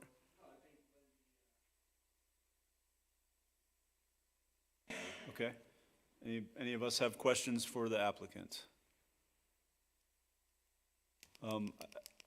Well, I'll ask later, but it's not really for anybody. I think it's more for Wendy. It just came to my mind. But the public hearing is open. Does anybody have any comments on this? Nathan Dugan, 937 Kalispell Avenue. Speak on in my capacity as the president of Shelter WF on this. What I heard Wendy say when she was going through the staffing report is this is like a really good example of a project that was made possible by a reduction in minimum parking requirements. That being said, they're still having to build 35 parking spaces for 24 units, and we don't hold any single-family homes pretty much to that same standard. So as you're going through the growth policy in the future, something to maybe consider when you get to that point, if the state doesn't do it for you before then. But yeah, I approve this project. I think it's a good project, and I will wrap up my comments there. Thanks. Thanks, Nathan. Anybody else have anything to say about this one? Okay, I'll close the public hearing. I just have a question. Is 3 bike parking places is that the minimum that we require? Yeah, it's 1 space for 4 dwelling units. So they're doing 12 divided by 4 is 3. Okay. With a minimum of 2, so. Because I have at least 5 or 6 bikes in my garage. Yeah, they could always do more, but. And that seems few to me. So maybe I'll consider bumping that up some, especially for something so close to town. But that's my only question. Any other questions? Did it reference, in here, did I see that the phase 1 had bike parking and they might send people over there? So was that part of the reason for That's fewer? part of what they were proposing, and if you're living in that other building, you want your bike near your place. I don't think True. It's a new building, you need to provide new facilities for the new building.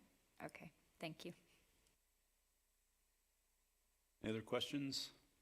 Okay, I'd like to hear a motion, please. I'll make a motion that we approve WCUP 25-01 as reported by the staff. Seconded. Okay, moved and seconded. I'd like to offer a friendly amendment that we amend condition number 5 to include 6 bicycle parking places instead of just 3.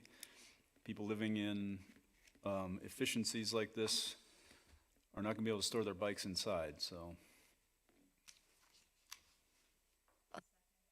Okay, moved and seconded. Any discussion on that? Those in favor of changing that condition, raise your hand. Opposed? I didn't see your hand, Frank, was it up? Okay. So we amended condition number 5, which brings us back to the main motion. Any further discussion on that? You want to speak to your motion, Toby? No, I think it's a nice apartment building, plenty of studio apartments in there, which is always good for the solo or just a pair of people, working class, and it's close to town. I think it's good. Great. Further discussion? I just wanted to say I really appreciated the intent behind so many aspects of this development, reading it through. Both, I've spent a lot of time in the public listening to comments when developments come through, and it seems like the applicant also has listened to those and really took into account a lot of the things that people say when they are opposed to development. And so I really appreciated the thoughtfulness and the natural affordability that they're working on. While I really appreciate deed-restricted affordable housing, I think there are a lot of people that maybe don't qualify for deed-restricted affordable housing, and this creates that missing middle opportunity that we need more of in Whitefish. Okay, further discussion? Okay, those in favor, raise your hand. Those opposed, like sign, passes unanimously. Okay, that brings us to WCUP 25-02, request by Block 26 Partners LLC for a conditional use permit. to operate a full bar as part of a restaurant in a permitted under-construction hotel building known as the Larch House. Dave? Yeah, Chairman and board members, this is a CUP for a full liquor license. They were originally just going to have a restaurant in there with the restaurant beer wine, but they apparently wanted to expand that, or maybe that's the only thing they could find was a full beverage license. But in order to get anything beyond a restaurant beer wine, it does require a conditional use permit approved by the city council. So in this particular instance, the restaurant bar will include a bar and seating area in the main lobby on the first floor, some private dining and a speakeasy in the basement level, and some outdoor dining in the patio between the buildings. This building is currently under construction. Not sure when they're going to get done. It's taken them quite a long time to build it, but in reviewing the criteria for this, it generally complies with the growth policy. There is an existing full beverage bar right next door in the VFW. Complies with the zoning regulations. All the zoning standards are met. The building does have a building permit. It did meet architectural review. Again, it is under construction. As far as site suitability, there's adequate usable land area. It meets emergency standards. As far as quality and functionality, there is no parking requirement in the WB3 zone. However, as part of their building permit, they did choose to add some new angled parking. And so they worked with our Public Works Department to add angled parking on Railway Street that'll increase the amount of public parking on Railway as well as on First Street. So where it was parallel parking, there along the street across from Sir Optimus and next to the VFW, there'll be angled parking on that section, so that'll increase the parking in there quite a bit. Traffic circulation should not change. There's no open space requirement, although they are providing, a patio in the middle of their hotel units. So it does meet that criteria. It's not anticipated to have any neighborhood impact beyond any of the other existing uses. I mean, this is our walking loop of part of our downtown core. They are activating that by having a restaurant at street level along First Street, which is part of our downtown master plan. And then as far as neighborhood compatibility, I mean, that whole project worked with our architectural review committee to fit in with that neighborhood, design their buildings to kind of look like some of the existing buildings that are on Lupfer Street. Again, that was already all approved and under construction. So based on all the findings, staff does recommend approval of the conditional use permit. We have a couple of recommended conditions. Any lighting has to be dark sky compliant. All the signage has to get a sign permit. This is something that's standard for the WB3. Any audio speakers for music or the outdoor dining have to be directed away from the public sidewalk and streets and make only insignificant volume to spill onto public sidewalks. And of course, it's valid for 18 months and it terminates if it's not used, but this one should be utilized since the building is about halfway done. Glad to answer any questions you might have. Questions for Dave? I just puzzle why we have to, if they can get a full liquor permit, why would we have to weigh in on that? It's just something that's in our code in the WB3 zone and our other commercial zones that a bar and a lounge requires a conditional use permit. So if it was just a beer and wine license, that still would have to get a conditional use permit. So you'll be seeing several of these coming forward, actually, one next month and the one the month after that. There's a lot of liquor licenses moving around. So. Okay, well, great. We get the first idea of where the new bars are going to be. That's good. Well, I guess you do, Dave, so you could just tell us. All right, we'll open this for public comment. Anybody wish to speak on this matter?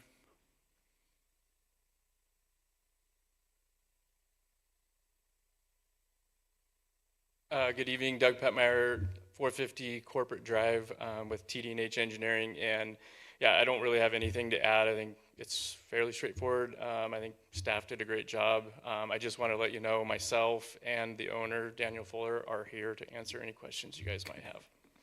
But I think it's pretty. Why are there so many liquor licenses available all of a sudden? Thank you. Any questions? Okay. Thanks, you guys. Thanks. All right, we'll close the public hearing unless you have anything to say. No? Okay. We'll close the public hearing and ask for a motion, please. I make a motion that we approve WCUP 25-02 as presented by the staff with the five conditions. I'll second. Okay, moved and seconded. Further discussion? Those in favor, raise your hand. Oh, go ahead, John. I have no problem with the full bar, but the issue here is the conditional use permit and whether a full bar merits that. All these other discussions in the findings of fact relate to a project that is already permitted. So my problem is that the findings of fact never mention the full bar. So I think we should send it back for findings that do analyze the issue, which is whether this full bar merits a CUP, which I think it does, but findings I think should be redone. John, you understand that by our regulations, they're required to seek a CUP and approval. So why it needs a CUP is because that's what our regulations require. Yeah, but why review things that are already permitted? Because our regulations unfortunately require that. Okay, We may I need to accept have a that. separate discussion as to why our regulations, zoning regulations require that anytime you have a full bar, you have to get a CUP. That's a separate discussion, but the findings of fact I think are sufficient here to deal with the issue that we require as a city, as a zoning regulations, that if you're going to put a full bar in, you have to come in and seek a CUP. Okay, and the CUP regulations require consideration of all these criteria, so we review them again. Correct. Even though it's already permitted. Correct. Okay.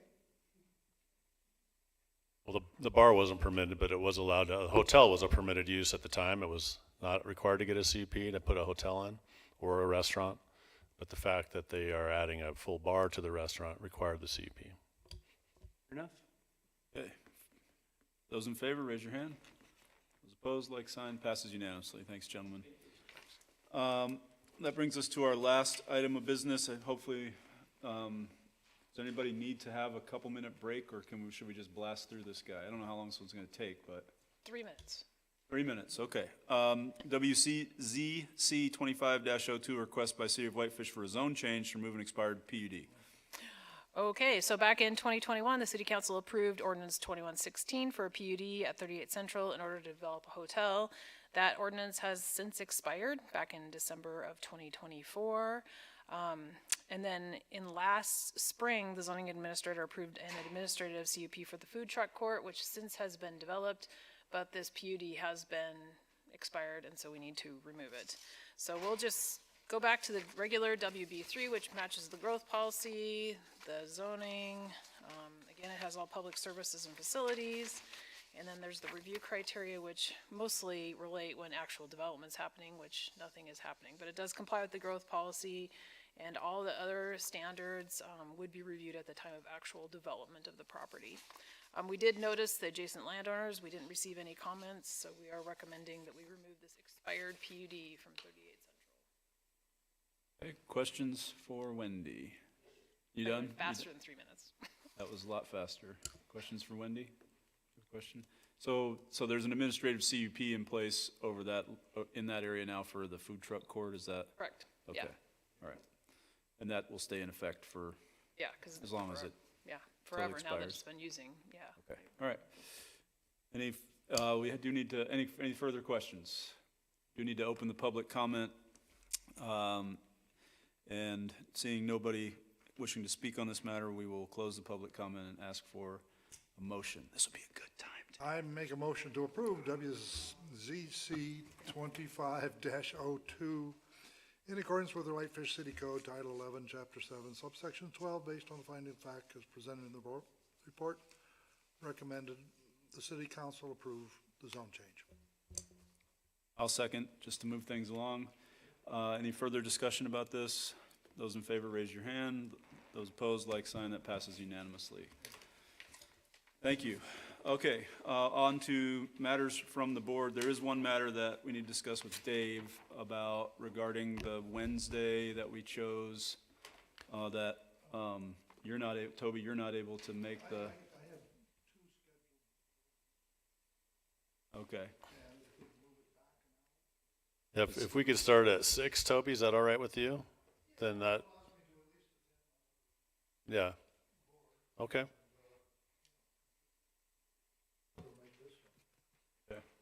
All right, so we can schedule that starting next month. It'll be Wednesday, the Wednesday before the Community Development Board meeting. We'll start at 6 o'clock. Since it starts at 6, we will not be providing pizza. Yeah, way to go, Toby. And these have no ending. No, they'll there's go as no long as you bound guys time. need to do business. So we can, We'll as be long as bringing, we'll be bringing the hazards section, and we're going to be meeting in the conference room. Okay. So it'll be much easier to discuss everything. We'll Okay. open it up, so if the public wants to come in, we'll move some chairs around. We will be recording it. The city did purchase one of those OWL video recorders. We used to use one of those out at the lodge. And I mentioned that you were getting one. They went, we've got a used one for sale. Oh, really? Too late. No, we want the newest and greatest one. Well, didn't get the newest and greatest because it was $2,500, but the version 3 was $1,200, so that's the one we got. Okay. Mr. Chairman, Yes. I would like Right. to make a friendly motion and amendment to Okay. some days. I would suggest that even though we would begin at 6 o'clock, pizza might ought to be provided. Just suggesting. And if you need city council approval for that, I bet you can get it. It does cut into our budget every time we get spend $100 on pizzas, but. So I just have one quick question. So we would be meeting over here. I thought one of the intentions of moving it to the day before was to encourage more public input. So would we move if people showed up, or how does that work? No, we'll just open up the doors. We can have some chairs lined up if people want to sit okay. there, so. Depending on how many people attend. I understand. Okay. Thank you. It's just a cozier atmosphere. It's a more informal atmosphere. I mean, It's a way better place to do work sessions, especially once we start getting into the land use portion of things, where we're going to be looking at a lot of maps and we'll be able to talk about things and, be able to work a little more informally. and we can decide if we don't like it, then we can move it back in here. But let's try it at least when is that first meeting, by the way? The 19th? March 19th? Yep. Okay. Right. And then we have a regular meeting on the 20th. That's correct. Okay, so just, how many, are there any other matters from the board? Chair, just for you guys to know, as long as we've been holding work sessions in that room with the doors open, it's worked really wonderfully. Everybody gets to talk. They can move the chairs and turn them, so you won't be restricting yourselves in any form or fashion by moving it in there, but it's wherever you're comfortable.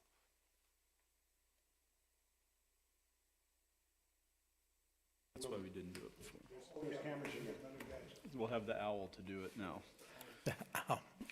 So, that's a question. We're definitely gonna record it using the OWL, so it'll be able to post it on our website. The question is if you guys wanted to do some kind of online public participation for that meeting, which we have that opportunity to do that. It might be a little awkward, because one of us is gonna have to run it. We're not gonna be bringing Jake into the meetings because it's all gonna be in there. Well, we don't do online participation now during our work sessions or even Not during our currently, general we meetings. don't, but we do so- record everything and we Yeah. post it on YouTube as well as on our Engage Whitefish site. So I guess that's a discussion question for you Cool. guys. Okay. If we want more people to be engaged in this process, I think figuring out how to allow people to comment via online might be a good idea, just so people feel like they have more opportunities. Bree, do you have the capacity to learn how to do that? Because usually, Yeah, someone's gonna have to run because The someone's computer. Al's gonna be doing the presentation part, if we have a PowerPoint, it'll be on that TV. And then one of us will, just basically run a Teams meeting, and then, just have to coordinate all the fun things like the feedback and people leaving their mics on and Right. giving And people usually opportunity to Michelle speak. does that for city council, and it's not an, it's. Not for the it's- works, well, she does for the work session, but there's no public. No, there's public comment at work sessions, yeah. There's public comment, but, well, yeah, there is, I guess. People can comment, but we rarely ever get anybody to comment online during those. I would say, I don't know, maybe the city council needs to decide, it's gonna take extra staff time to do that, and maybe even an extra staff member there to manage that, I don't know. Well, actually, I think we should do it the other way around. If there is a strong feeling from the board that we should allow public comment online during those work sessions, which we don't currently do, then we should ask city council to make that happen for us. I would move that we do so. Okay. I think this is an important enough process that we've always wanted to solicit public comment, particularly at the work sessions when we're working through this thing. I know it gets cumbersome and we might incur some costs, but I think it's worth doing. I mean, for this particular process in itself. And that's one of the reasons we did that. I mean, if it gets to a point where we have so many people online, then it might be a little cumbersome to deal with, but I think it is a great opportunity to expand this to people that aren't able to attend these regular meetings, or if they have children at home or whatever the reason is. Yeah, I agree with Frank. I mean, everywhere I go, whenever I'm with some of these other board meetings and things like that, I say, oh, day after tomorrow, I've got this work session about the growth plan. And they're, huh? And then I explain to them, I go, once we settle, it's done. So if you want to be involved and you're going to be here 20 years, Okay, show up and put your 2 cents worth in. Thanks, Toby. So Dave, you'll manage figuring out how all that's gonna happen? Yeah, I mean, I think, the council did, I think, kind of informally give us direction to try to open that up at one of the work sessions not that long ago. So, I mean, that's why, one of the reasons we're purchasing that owl, to make it just better than having like a camera at one end of the room and not being able to hear what people are saying. This will be able to pick up stuff, and so that the board will be at least legible on the videos and hopefully online as well. Okay. Somebody will have to be in charge of reminding me to ask if anybody online has any comments. The other thing, just so we all, and Dave, you need to get somebody to educate us. My understanding is that owl is uber sensitive. So if somebody drops a pen, that thing's going to swirl. So as the board, we need to be very careful about how we operate in a room that's got that owl in there. It's way more sensitive than you think.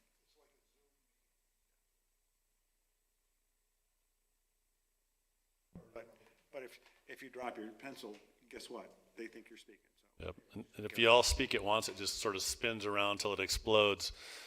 Okay. Any matters from staff? I think that was it. Wendy, you have anything? No, and then just a poll for the people going to be at the Yeah. work session in the So next we have meeting. work session Wednesday, the 19th. Anybody not going to be here? And Phil, if you're listening, if you're ready to come back by then, we will excuse Frank from that meeting. Anybody from the 20th not going to be here? Okay, great. Just a motion to adjourn, and we will adjourn. Move to adjourn. Okay, we are adjourned. Thank you.